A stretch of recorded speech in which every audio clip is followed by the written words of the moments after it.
Tonight on GHOne Television, my name is Patrick Stevenson. And mine is Kemeni Amano. You're welcome back from the weekend. Let's take a look at our top stories. Now, drama today at the Electoral Commission as Deputy Commissioner Georgina Amankwa blatantly refused to vacate her office despite attempts by officers of IOCO to eject her. Also coming up in this broadcast, the president should write to me to go home. And you hear more from her in a bit. But also coming up in this broadcast, police in Odoko arrest 3 persons with explosives amid calls for calm by the headquarters, saying the matter is under investigation. Again on the bulletin this evening, a 17-year-old girl battles with an ailment that is threatening her dreams of becoming a medical doctor. Doctor, I'm sure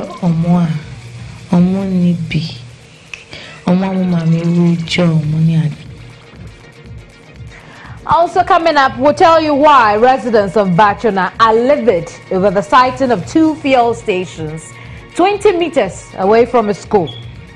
We know that they do not have the correct documents to build.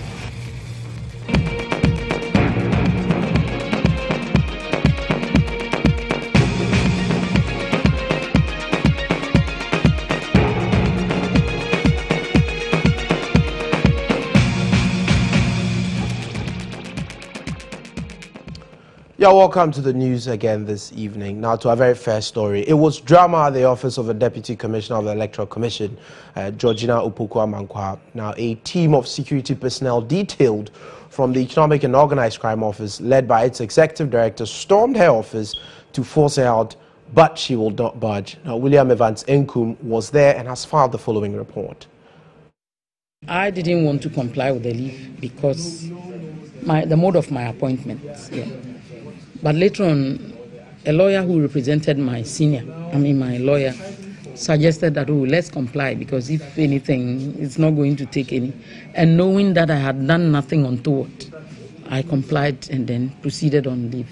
And that had been since 10th July. Moments before the team from IOCO stormed her office, the relentless commissioner said she would not vacate her office until the president directs her to do so. I'm not going home. The president should write to me to go home. Few minutes after the interview, the executive director of IOCO, KK Amwa, led a team of armed policemen to force her out, a tense atmosphere. But the commissioner seems unperturbed as she engaged some unknown persons on phone to narrate happenings at her office. So 5 more, I'm in my seat. I'm closing at 5. The office. Even not intimidated by the security presence. I close at 5, it's not 5. IOCO has written to lawyers of Madam Georgina Amankwa in a letter dated January 8, 2018. The subject, Endowment Fund Investigations, Resumption of Official Duty. Your letter, under reference, acknowledged that your client was directed to proceed on leave as a result of matter involving the Staff Endowment Fund at the Electoral Commission, which is under investigation. In paragraph 3 of your letter, you admit that the matter has been referred to the Attorney General's Department for advice. Investigation is said to be complete when an advice is received from the Attorney General's Department. Your client and others are not on leave because of the petition before Her Ladyship, the Chief Justice. You will do your client good service if you patiently wait for the advice from the Attorney General's office. Let's follow due process, unquote. KK Amwa would not speak to the media, but looked on thinking of what action to take next. Later, one of the deputy commissioners, Amadou Sule, walked into the room and the media were asked to leave, perhaps to break the standoff. Well, moments after that, parties involved in this drama decided to give themselves 2 weeks to deal with the matter. So, for instance, lawyer for Georgina Opoku Amankwa, Edu Poku, told the media that, well, they'll give themselves this period to discuss the matter and also decide the fate of Madam Georgina Opoku Amankwa. And that also means that Georgina Opoku Amankwa will not be going to her office over the next 2 weeks.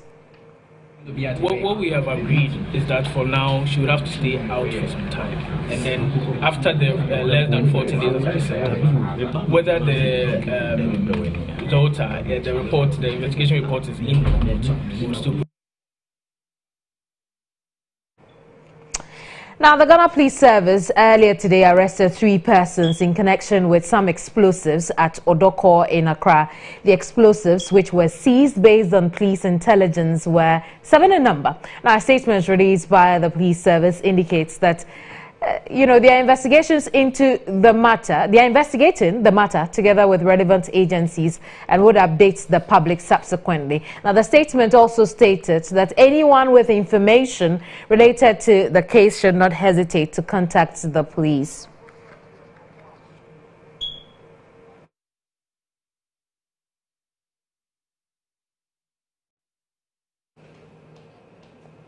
Now, we still deal with issues of security. This time, lawyer for Rabi Haddad, the Lebanese accused of raping a 19-year-old girl, house help at his house. The court has cleared him of all charges. And now, speaking after an Accra High Court granted a bail of 500,000 cedis with 2 sureties to the accused, lawyer Ralph Opoku Edusei and Rabi Haddad did not commit the crime which is being accused of. In giving his ruling, the presiding judge, Justice Kofi Dogu, said the prosecution has not been able to justify why the accused, Rabi Haddad, should not be granted bail.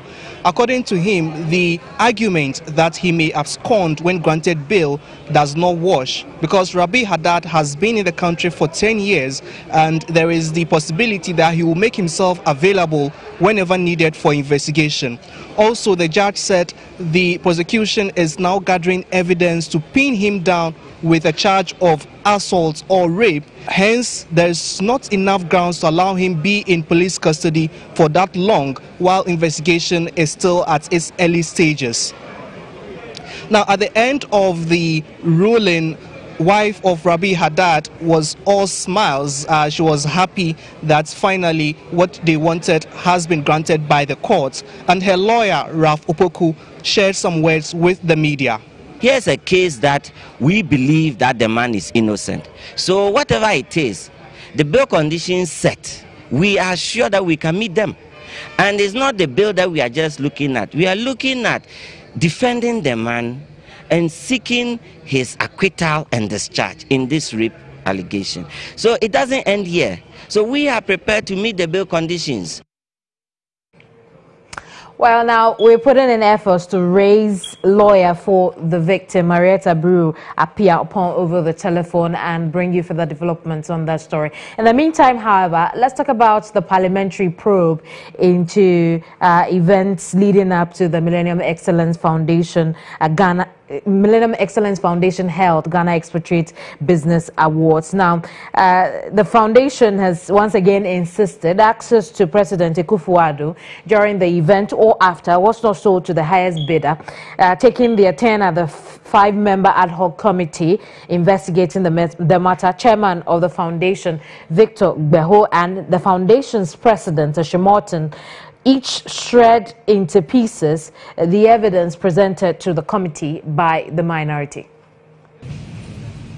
Ambassador Beho insisted the foundation did no wrong in the partnership with the Trade Ministry in the organization of the event. The foundation did not participate nor encourage any stratagem to steal money from any businessman or government. On the other hand, the Millennium Excellence Foundation appreciated the purposes of the scheme that we developed together with the Ministry of Trade and Industries. Ashim Morton accused the minority of forgery in attaching a letter from the Trades Ministry to the experts with the sponsorship packages. The MEF president took members of the committee through a presentation of the sitting arrangements, emphasizing nobody was charged based on proximity to the president. Contrary to earlier claims by Trade Minister Alan Chemating that only 17 people sat by the president, Mr. Morton said the figure was rather 20. Honourable Minister of Trade and Industry made a statement that 17 seats were on the high table. I'd like to make a small correction. When he mentioned all the names, he mentioned the former president and head of state, John Rawlings, and his wife. That is 2. So that makes that 18. Now, he did not mention our chairman, Ambassador Gbeho, and he did not mention Joe Mensah from Cosmos. So if you add those 2 with the former First Lady, it becomes 20. There were some heated exchanges between a member of the committee, Dr. Dominic Ayeni, and lawyer for the foundation, Charles Wenes, in an attempt to extract some answers from his clients during today's hearing. We came very prepared, as you can see, to clarify all the uncertainty around cash for seats at our event. We're not here prepared for going through registration documents, which I assure you are all very much in order. But if you look at our terms of reference and related matters. Relevant related matters, I presume, sir. Yes, that is true. And counsel, if you be patient with me, you'll understand why I'm building my case, starting with the registration. Is that okay? It's okay to build your case, Mr. Chairman. The hearing continues tomorrow with members of the expatriate business community bailed to appear. Now we'll continue to follow that development and bring you updates as and when they occur. But for now, we move on to other stories. And the dream of a 17-year-old girl to be a doctor or lawyer could be cut short due to a condition that she suffers. Now, Adiza Adamu has neurofibromatosis, an illness which has a left leg swollen over the last 5 years. Now, until surgery is done to correct the defect, young Adiza and her poor mother will continue to face stigma and discrimination in a society that sees her condition as a spiritual problem. Alisa Ite has more. 17-year-old Adiza Adamu dropped out of school at age 11 and in class 5 due to neurofibromatosis, a genetic disorder that causes tumors to form on nerve tissues. Some of Adiza's classmates made fun of her, causing her to drop out of school. She now helps her mother to prepare porridge, known in the local parlance as Hausa Cocoa, to sell in their community.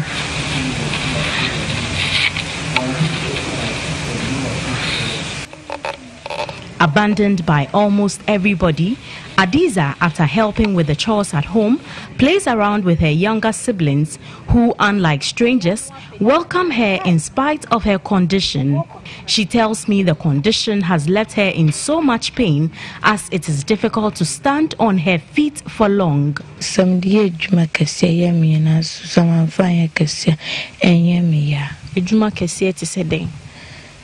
my juma me na my bra and the ayami and I say me go one place paying me ya.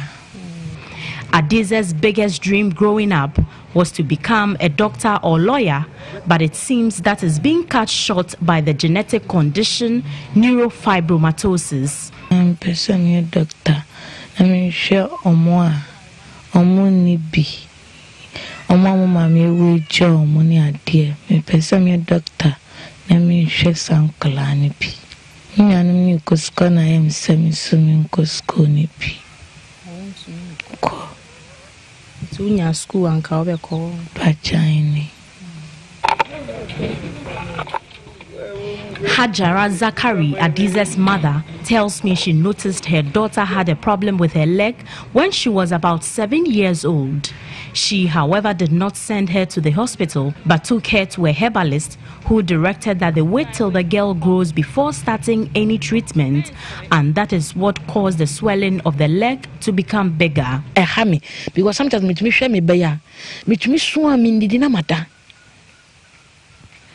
Anna senior Otino, Mempesa may be obese or not to sign into me in a torturing. Mimi boni panyamene boni panti mean to me and in a torturing. But send your own school. Or Tiffy. Near what you cram your senka, medical question. Baby, I made in the Becobiano, Nipano crampas or Begino. And see, my dear mammy. No cry, dear mammy, pipe to me, yet dear mammy, Anna. Me bussing and couple class, Bonnie Bina Sammy. Anane papa ayana akwabanis akwalando innocent. Consultant plastic surgeon and director of the National Plastic Surgery and Burn Center at the Kolibu Teaching Hospital, Dr. Ampoma Opokuwari, however, explains the causes of the condition, debunking assertions by some people that it is spiritual. The fact is that for many of these cases that we are seeing, these are people who have waited for so long because of the other financial, other concerns. Sometimes maybe, of course, some traditional beliefs, exactly, because people say, as for this one, it's a spiritual problem, it is that, there are all kinds of things that they are told. So they don't present to the right experts early. Unfortunately, some of them also go to some place, but because people don't know where to refer them to. Because not everybody is aware of what the centers like this can do. The tumors, according to him, can develop anywhere in one's nervous system, including the brain, spinal cord, and nerves. Neurofibromatosis is a condition in which these abnormal growths occur in these nerves, because the nerves are supposed to be of certain dimension. Okay, they are like cables.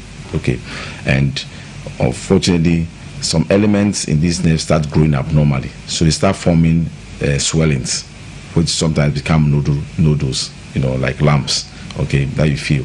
And then these lumps sometimes can grow to the extent that they become very big, and then they start causing deformities. And then sometimes they get into the skin as well, and they cause some color changes within the skin.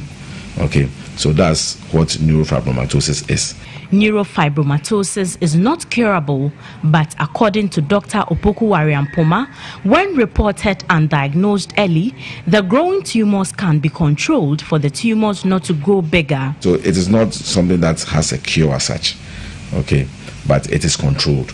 So usually, unfortunately, because of financial constraints, many people wait till it becomes so large and so extensive before the report was. But usually, if the report was early, then it can be monitored, and then it can be debulked from time to time. In 2016, the National Reconstructive Plastic Surgery and Burn Center at the Kolibu Teaching Hospital recorded 28 neurofibromatosis cases at its OPD.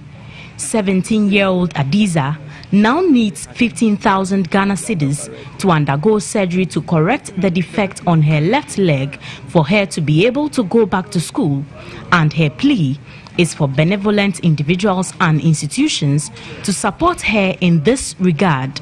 Sometimes I just say, "Sayamina edibo me nkopanyi me bua fuma me na omboa me na me nine enko. Pese Ghana for emboa me na munya me nine mami.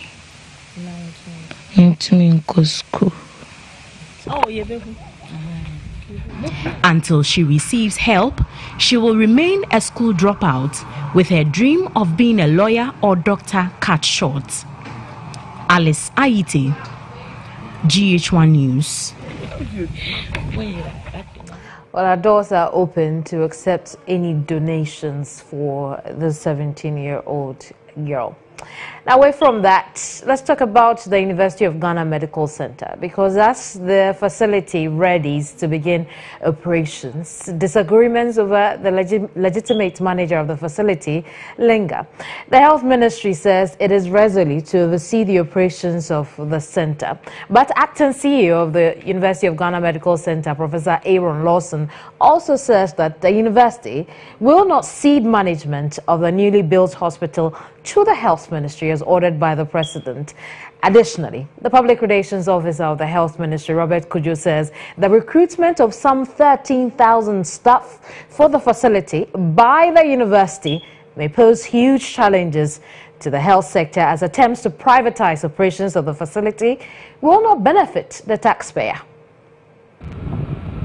The first phase of the University of Ghana Medical Center, which was completed in November 2016 and subsequently commissioned by former President John Mahama, was expected to begin operation in October 2017. But this did not happen following a new development where the Ministry of Health was ordered to oversee the management of the facility. The University of Ghana, which is the interim management of the medical center, has however not complied with the directive and intends to continue managing the facility. It is so far in the process of recruiting 13,000 staff for the facility. Public Relations Officer of the Ministry of Health, Robert Kujo, says the directive from the President must be complied with because all health facilities within the country must fall under the Ministry of Health, hence the decision to oversee the activities of the University of Ghana Medical Center. The facility has been built. It's an unmovable property. Nobody is taking it. The whole idea is that the Ministry of Health should have overall or oversight responsibility of this new facility, just like it has for all other hospitals, so that the government will be known of what goes on there, what is being done and all that. Because after all, when it comes to training and then recruitment, it's the same health ministry. Robert Kujo also revealed that the privatization of the facility, as the University of Ghana seeks to do, may not benefit the taxpayer. If you look at the list of those who have gone through this recruitment exercise, if care is not taken, we will create vacuums and most of our major hospitals, because a lot of the names on their list, I'm told, are people who are already working in some of our major hospitals. So if we don't streamline, if we don't look at this critically and just let it go as it is, all the specialized doctors will just move in here. I mean, there may be a vacuum and we may even have a crisis on our hands. So all this must be looked at. In 2012, government signed a contract with Messrs Engineering and Development Consultant (EDC) of Israel to build the first phase of the facility and hand it over to the university.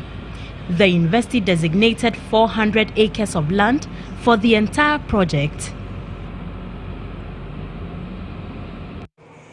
You're watching News Tonight. There's more ahead. Don't go away, but we'll be right back.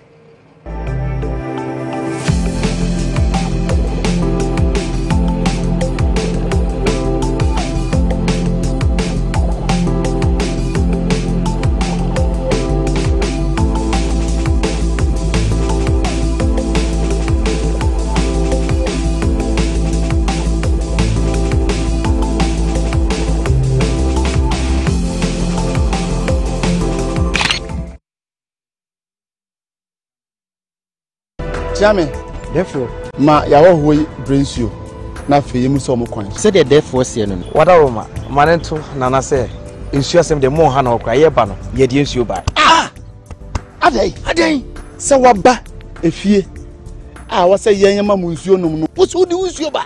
Any sign. Nana eti amra. Therefore, therefore, yesre wo. Nsu we ke. Eye ahimfu nsu a ye de afa mfidie mu. Asone so Ayene Kroji, a Free Kingdom Beverages Limited, King's Drinking Water. Bye, man. It's your name. Adampa. King's Drinking Water. And you're not King's Drinking Water.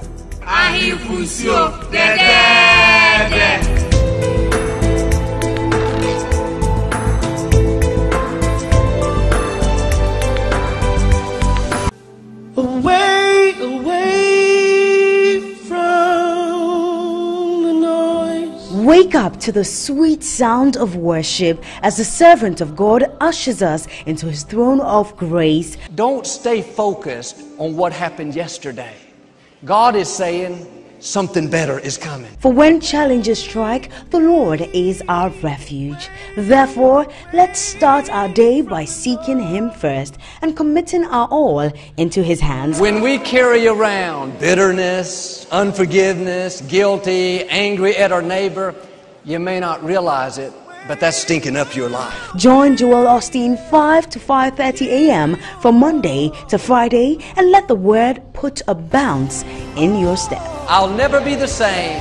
Never, never, never. I'll never be the same. In Jesus' name. God bless you.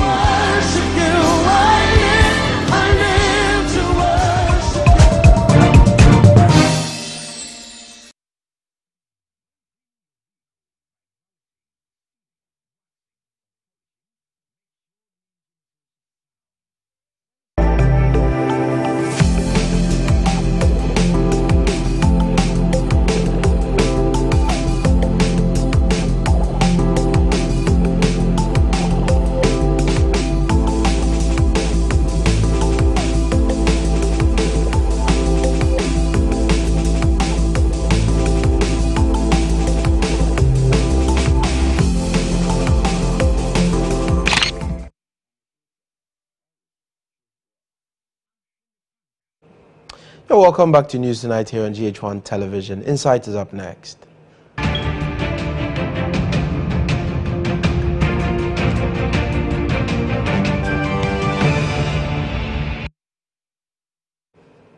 Well, today on Insight, we focus on HIV. Now, living with HIV and AIDS is much different presently compared to several years back due to research and new medications that have helped in prolonging the lifespan of infected persons and protecting them from spreading the disease to others. Now, however, in Ghana, the joy of persons living with HIV and AIDS are always cut short by discrimination and the stigma they face in the society, despite the existence of a law that criminalizes stigma against persons with HIV and AIDS.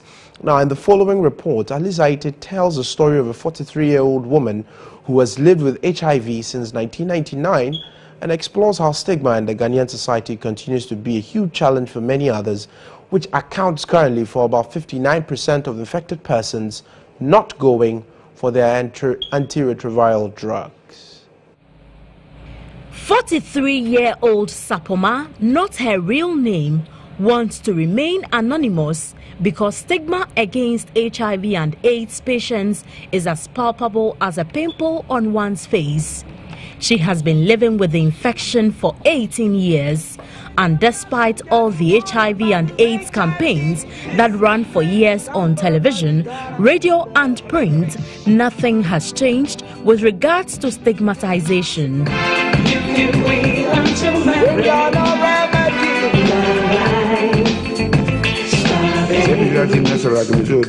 It's all about the AIDS. You don't want me to now. Don't forget about your condom. Just like many other persons diagnosed with HIV or AIDS in Ghana, she thought she will not live beyond 3 months. She found out her status in 1999 after her husband was hospitalized due to the disease. I was not expecting that I would be HIV positive, because I thought people having HIV are sex workers or people that travel to French countries to do sex working. That is all I know about HIV. And I know HIV was a curse. So it's far off me that I will not fall into that trap. Sapoma lost her husband in 2003, but not before she lost her 3 infant children. You should have seen Sapoma's shock when she was thrown out of her matrimonial home after her husband finally died. Her in-laws backed their action with a note left behind by her dead husband that she should be thrown out so she did not infect other members of the man's family with the virus. From that time on, life became a living hell for her. I sometimes feel sad that if not HIV, I would have gone far. I will not be in Ghana by then. So, where would you have him? Because my late husband was not staying in Ghana. So, if that time there was cure or there was antiretroviral, he will also be okay and go back to the States and continue the work, and I will join him. Yes. And life will be better than this. Why life is difficult now? Yes.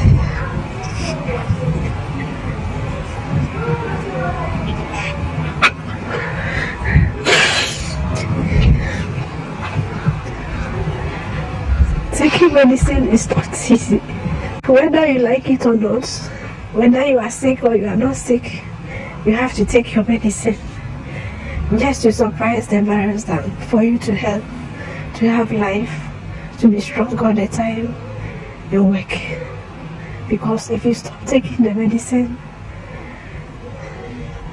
the virus will multiply itself and you don't know what will happen. Maybe you can't survive again. And now that there is no cure, you don't know what is going to happen the next day. Statistics from the Ghana AIDS Commission show that an estimated number of 293,804 persons in Ghana are living with HIV, but just about 41% of these persons are living on their antiretroviral drugs, with the larger proportion of about 59% not accessing the drugs due to stigma. The Ghana AIDS Commission, whose mandate is to provide support, guidance and leadership for the national response to the HIV and AIDS pandemic, is cash-strapped as the lack of funds for the Commission's work has been cut down. Now, we have recalled the story because the HIV and AIDS prevalence is inching up. In fact, according to a Ghana AIDS Commission report, the infection rate of the disease has been on a steady decline until its sharp rise in 2017, up to about 80% rise. Now, the Ghana Public Health Association says the only way to reverse the trend is for government to intervene. Now, this latest report by the Ghana AIDS Commission also indicates that the Volta and Bono regions recorded the highest prevalence of HIV and AIDS. And so let's have a conversation on the back of this. Joining me over the phone now is Treme Echiahene. He's Director of Research, Monitoring and Evaluation at the Ghana AIDS Commission. Thank you for your time. But from your survey, from your research, what did you determine contributes to this sharp rise in HIV and AIDS prevalence? Yeah, good evening to you and your viewers. First of all, I would like to clarify that we are yet to do the 2017 estimation of HIV prevalence in the country. And therefore, the issue of sharp rise may not be appropriate at this moment. But what we know, I think you are asking specifically about HIV prevalence among pregnant women. That is currently at 2.4%. And Brongahafo and Volta regions, which have the highest rate in the country, have prevalence of 2.7%. It is the first time that we are seeing HIV prevalence among pregnant women going up in these two regions. And we are quite concerned about that because these two regions have never featured in the high prevalence areas in the country until 2016. So we are trying to understand what really are the reasons. But for me, the important issue here is the fact that because Eastern region and regions like Ashanti and Greater Accra have consistently shown higher prevalence, we have had to concentrate on those regions, you know, and less in other regions. And some of those regions is, let's say, Volta and Brongahafo regions. And so... Now, Chairman, you have told us that you are yet to determine what is causing this rise, especially in regions that hitherto were not your problem areas. But one would also say or attribute this rise to the fact that we rarely see any campaign of sort as far as HIV and AIDS is concerned on our news media or even on the media generally anymore. Could this be the reason that, you know, we are seeing this rise in figures? Yes. I would like to first of all to clarify that this is only one data point. So in epidemiology, you don't use just 1 year data to say that there is rise. If you remember some time ago, a few years ago, we had Central Region coming up, you know, as the lead region. And that we saw that only for a year. And so we are likely to see some of these situations, you know, from time to time. But yes, I am happy you talk about the fact that Ghanaians Commission is cash-strapped. Now, and we are not seeing the but Chairman, I'm having difficulty understanding when you say that a few years back, you know, it wasn't so. Well, now it is. My question is, why have we got to this point? Yes, we have gotten to this point because generally, if you look at, let's say, the Demographic and Health Survey report of 2014, you can see that, you know, use of condom, for example, during high-risk sex is gone down. I mean, it's reduced. We would expect that with all the education and the various investments we make, we will see increasing knowledge. I mean, increasing levels of comprehensive knowledge on HIV prevention. But we rather saw a decline where, you know, women, only 18% of women and 30% of men had, you know, comprehensive knowledge on HIV prevention. So the fact that people do not have comprehensive knowledge of HIV prevention brings me back to the point about the fact that we do not see your campaigns anymore. Why is it that we don't see your campaigns anymore? Okay, I would like to explain by, you know, drawing your attention to the fact that when we used to have massive campaigns, because we had a lot of resources at that time. At that time, we had the World Bank, DFID, the NIDA, Netherlands Embassy, the UN system, all of them funding. Currently, we've lost all those donors, and we have only the Global Fund and the US government. And their focus is not on mass campaigns. It's on providing treatment to people who live with HIV, and then prevention for key populations, and then the treatment for pregnant women to prevent mother-to-child transmission, and providing drugs, antiretroviral drugs, condoms, and test kits. You know, so I'm afraid we'll have to leave our conversation here. We'll continue again at a later time. Thank you very much. Remeti Ahene is Director of Research, Monitoring and Evaluation at the Ghana AIDS Commission.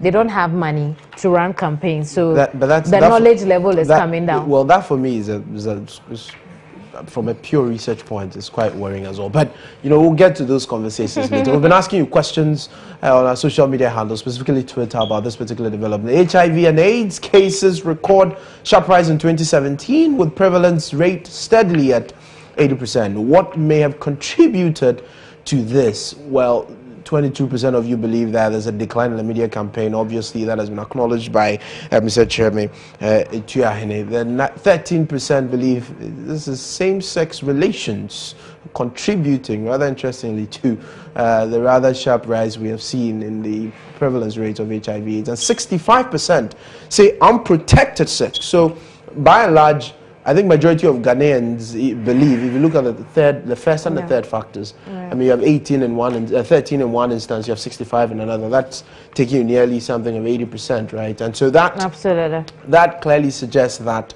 there's still a lot that we need to do by way of, you know, advocacy and getting people to have safe sex. Well, we're told the global funds and all the aid money that we get to support the programs are all running out. Maybe the time for the president to put his money where his, well, what's the phrase? Put his mouth. I have no idea. I can say it in Chi, but because put it's his money where his mouth is, which is that Ghana Beyond Aid, right? So we need to put some money to support this particular program. This brings us to the end of Insight.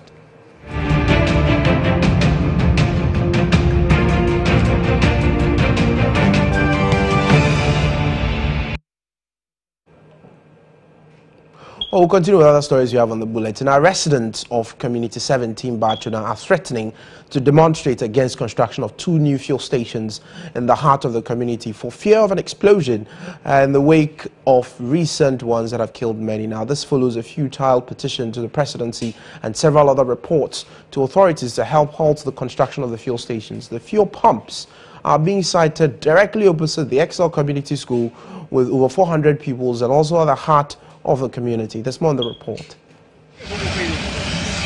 Ghana has recorded 8 major explosions in 3 years since 2014. 6 of them happened in the Greater Accra region, while the other 2 occurred in the Western and Central regions. The most recent ones were the trade fair and the Medina atomic gas explosion, which killed several people and injured many others. The atomic gas explosion, like many others that occurred in the past, generated heated debates on the siting of fuel stations in residential areas, starting a massive closure of such fuel pumps located at unauthorized areas. Despite this exercise and warning by the National Petroleum Authority and other regulatory bodies, fuel stations are still being constructed in the middle of populous communities. At the Bachona Community 17, the construction of some 2 fuel stations 20 meters apart from each other coming up. Directly opposite the new fuel stations is the Excel Community School with over 400 pupils and teachers, and close to them are restaurants, a clinic and several other houses, with some sharing walls with these fuel stations. This warning signpost has been placed by the NPA for contractors to stop work and produce permits, but residents say that have fallen on deaf ears.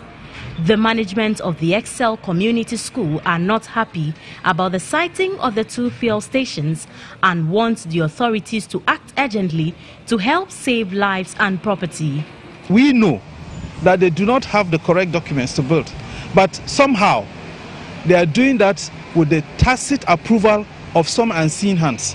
Because I cannot imagine that there will be a directive from the presidency for all such construction work to stop. Okay? Our initial report to the police got them to the ground to stop them from working. And yet they continue to work. They work at night, they work during the day. I mean, there's total impunity, complete impunity and disrespect. The executive director of the school, Lucas Chigabatia, says despite a petition to the presidency by parents, nothing has been done. The residents are therefore threatening to go on a demonstration on Saturday to drum home their worries. On the part of the school, what we have planned to do is to engage the services of consultants to come and do an assessment of the risks that this activity introduces and advise us what we must do. On the part of the community, this Saturday, we are going to demonstrate at the site to let the whole world see that the rules and regulations that all of us as citizens are supposed to follow are not being adhered to. Some residents who spoke to the news team but did not want their faces to be on camera expressed worry over the development, saying their lives are being put at risk if the fuel stations are allowed to be functional. Me myself need a harming because I hanum say school school by hanum say at the same time almost start to turn Adriane and as I deal with so mostly I am way be underground and say jabe to me at home at any time. She school for baby no money na e share media side we do to me no misro e had jene had e had jene etete empa adan what a plotter anti petrol nkwa na mo betimi e de aye very bad. I'm very worried. I'm very worried. In fact, it's a residential area. We have a nursery school just next door. And if something happens, all of us, shops, there is a welder, I think, right opposite this filling station. So why a residential 2 filling stations? I mean, why? The contractors were not on site to answer to queries on the permits at the time of our visit. Alice Aite, GHOne News.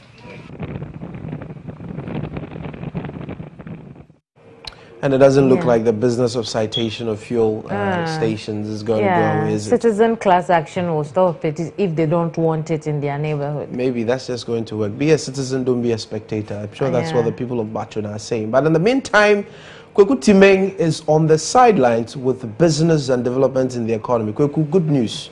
Tell us something nice. Well, obviously, not too good one there because I know a group of people who are now saying, Mr. President, we want to be citizens and not spectators when it comes to mobile money and crime around the sector. They obviously want to change. But let me appreciate Das Capital, and when I come back, I'll give you every bit of the details. Business Brief is brought to you by Dusk Capital.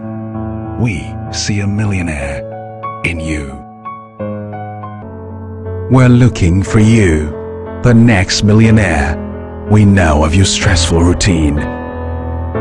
From those 12-hour flights across the Atlantic to your hustle through traffic every day. From burning the midnight oil to that laptop that never sleeps. We know where you are in life, and we know where you want to go. Let us take you there. Thinking investment? Think Dusk Capital. Dusk Capital. We see a millionaire in you.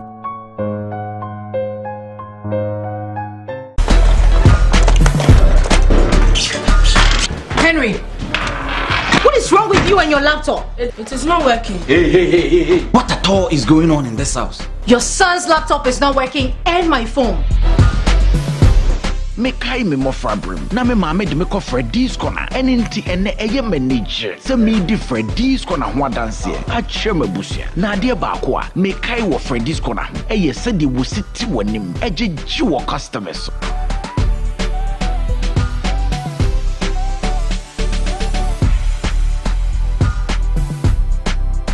Se eba mobile phone, eba laptop papa, camera papa ni PlayStation a Freddy's corner aha in the wall. Se ko ba to mobile phone say, wo camera say, wo laptop say and a PlayStation. Me ha ho kra. Freddy's corner be try you go amount. Freddy's corner, your home of authentic mobile phones and accessories.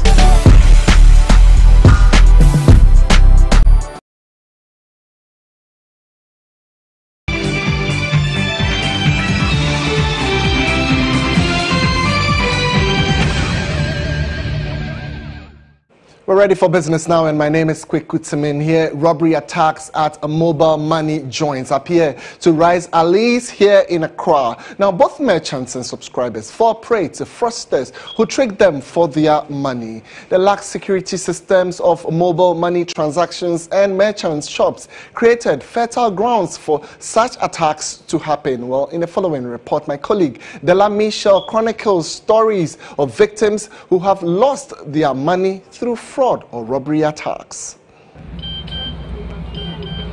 Mobile money has become one of the fastest growing businesses since its inception in 2009.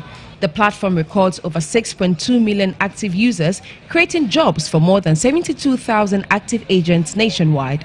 The convenience of a transaction is believed to be the catalyst for this exponential growth in mobile money usage. The convenience, however, is also making way for fear. Dozens of vendors have either suffered robbery attacks or fallen prey to tricksters. In very recent history, 2 people died at Odoko Buzia Junction after robbers opened fire on bystanders after robbing mobile money merchant Frankman's Ventures Mobile Money. Dokas Esioku is the merchant who was robbed.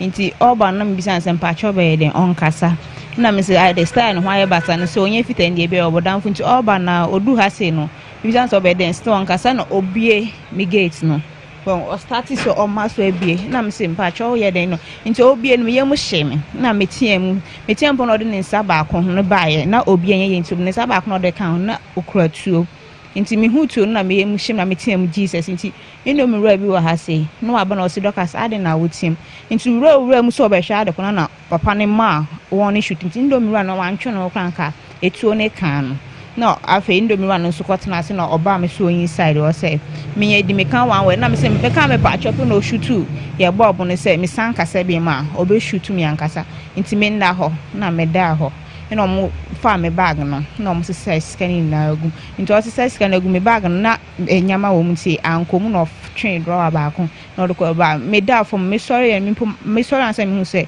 mo shoot obi da nim ho a ono so we said no mo shoot obi so mfe. Dokas is perhaps the untempt vendor to suffer this fate.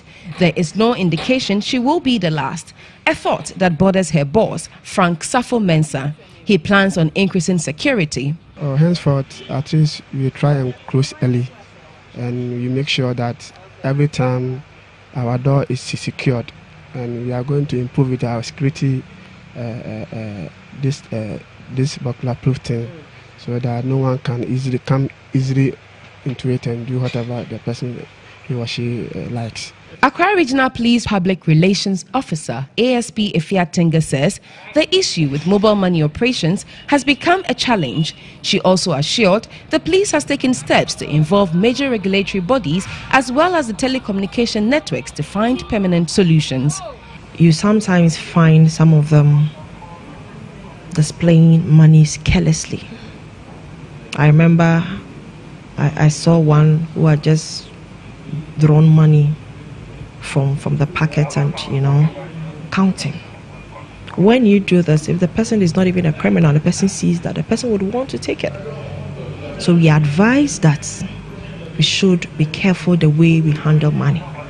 The police, we can do our bit, but maybe it will not be enough. So we are also looking at also identifying the stakeholders, which of course is in the process.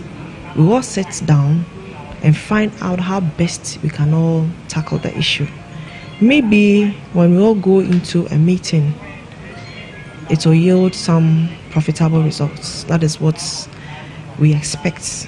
Efiatenga cautioned that vendors should be mindful of their dealings, a piece of advice they will not take lightly. They shared a few ideas. Police officials, they came around to take our numbers, that this is the issue on ground, so they have to take our numbers so that they will know if there's any issue, we call them. But I don't think that will be, because I work here from morning to evening.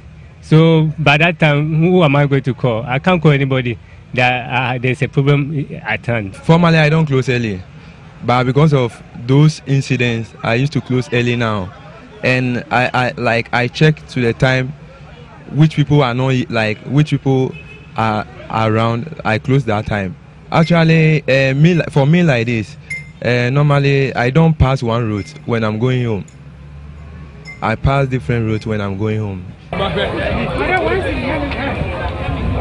Quite a situation with mobile money there. Now we hope the security operatives will pick the matter up and help address it. But just before I go, let me touch base with the presidency, where the Vice President, Dr. Mahmoud Bawumia, says Ghanaians will soon see the implementation of the largest infrastructural development and job creation agenda in the history of the country. Now the Vice President, Dr. Mahmoud Bawumia, said the natural resources of Ghana, such as our bauxite deposits, are major assets for the country and would be leveraged on to drive the new development agenda of the country.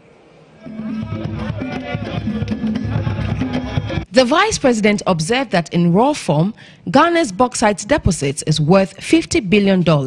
However, should Ghana refine and export its bauxite, it will be worth $400 billion. To that end, a bill will soon be sent to Parliament for the creation of the Bauxite Development Authority, while partners are identified for the advancement of the vision. Dr. Bawumia was speaking at the opening of the 69th Annual New Year School and Conference held at the Great Hall, University of Ghana, under the theme, Job Creation for Accelerated National Development, the Role of the Private Sector.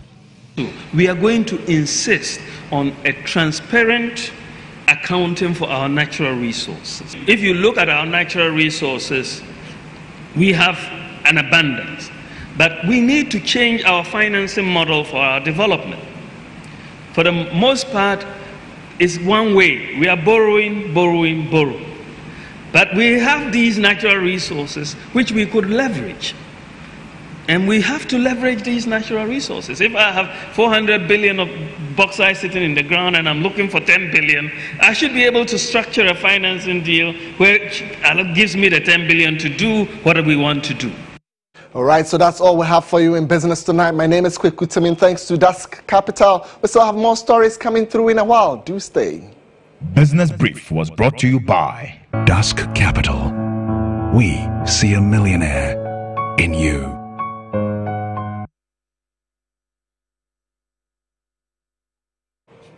Next is International Brief.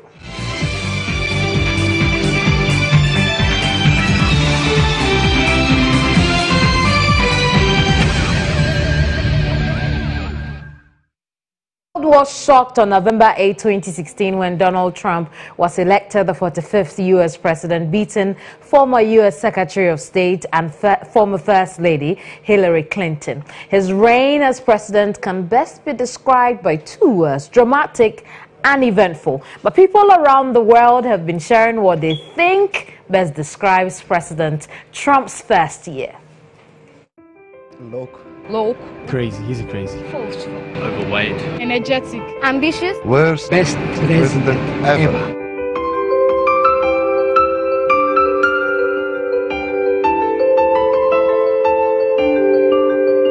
Energetic. Racist. He's an actor. Revolutionary. Straightforward.